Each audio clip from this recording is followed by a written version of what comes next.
जय श्री श्याम मित्रों, मैं हूं आपका ज्योतिष मित्र पंडित हर्ष। एक बार फिर से आपका हमारे यूट्यूब चैनल एस्ट्रो पंडित हर्ष शर्मा में स्वागत है। बड़े ही सरल तरीके से ज्योतिष को जानेंगे और समझेंगे।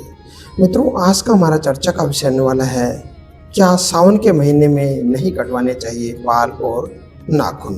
तो जुड़े रहिए हमारी इस यूट्यूब वीडियो के साथ में, अंत तक जानते हैं इसी के विषय में कुछ खास और विशेष जानकारी। क्या सावन के महीने में हमें नहीं काटने चाहिए बाल और नाखून। आइए शुरू करते हैं संपूर्ण जानकारी। मित्रों, पूरा सावन का महीना भगवान शिव को समर्पित रहता है। जो व्रत करते हैं उन्हें सावन के महीने में बाल, दाढ़ी, नाखून नहीं कटवाने चाहिए, नहीं तो उनका व्रत निष्फल हो जाता है। आइए जानते हैं, सावन का महीना हिंदू धर्म में विशेष महत्व रखता है।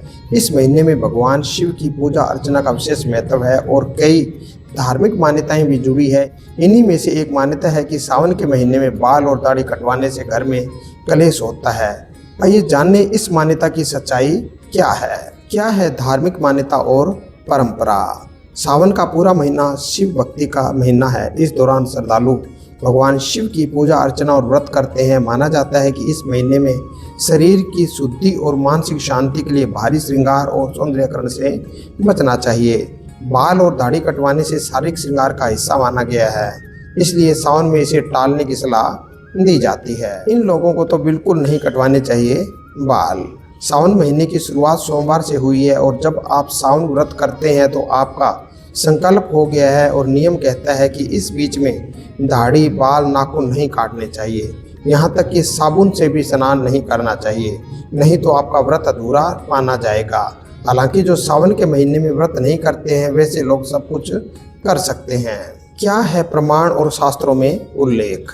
प्राचीन धार्मिक ग्रंथों और शास्त्रों में कहीं भी स्पष्ट रूप से यह नहीं कहा गया है कि सावन के महीने में बाल और दाढ़ी कटवाने पर घर में क्लेश होता है। यह केवल एक प्राचीन मान्यता है जो पीढ़ी दर पीढ़ी चली आ रही है। हालांकि कई लोग इस परंपरा का पालन करते हैं और इसे आस्था और विश्वास का हिस्सा मानते हैं। क्या करें और क्या ना करें।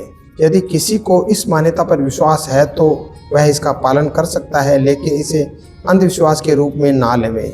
सावन का महीना आस्था और भक्ति का समय है, इसलिए इसे धार्मिक दृष्टि से ही देखें। बाल और दाढ़ी कटवाने का निर्णय व्यक्तिगत हो सकता है और इसे अपनी सुविधा और ज़रूरत के अनुसार लेना चाहिए।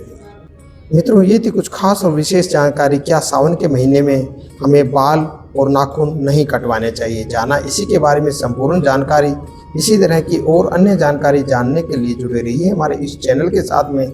हमारे इस चैनल पर ज्योतिष को बड़े ही सरल भाषा में बताया और समझाया जाता है। आज के लिए बस इतना ही मित्रों।